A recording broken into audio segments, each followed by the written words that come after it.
Hello, my name is Zach Zimmerman.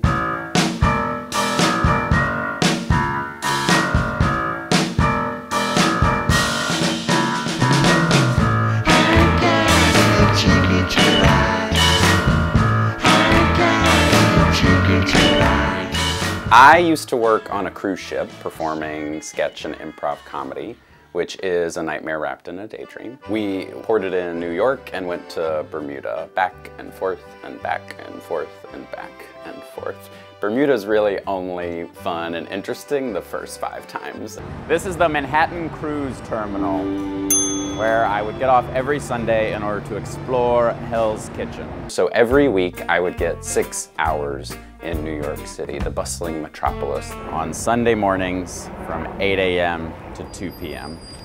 when New York really comes alive.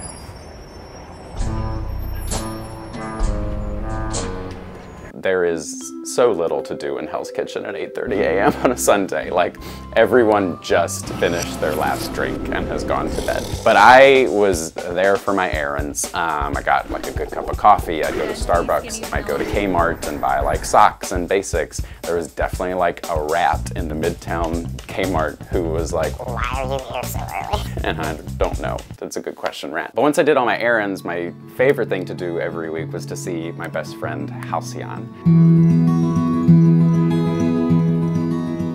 She and I had been friends since freshman year of college when we shared a wall. We moved to Chicago together until she abandoned me for New York. So this cruise ship was my way of guilting her into seeing me every Sunday. And we would always make a conscious effort to have a friend date. So we did what any gay boy would do on Sunday. We went to brunch every week, Grey Dog and the Whitney, or in Central Park and the Guggenheim.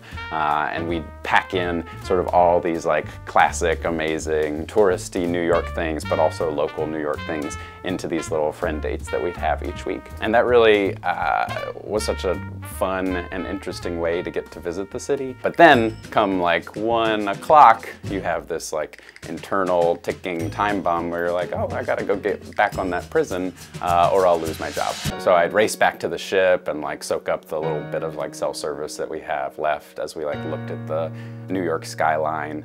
And I just think about my friend and the city, and eventually I'd move here after I get dumped.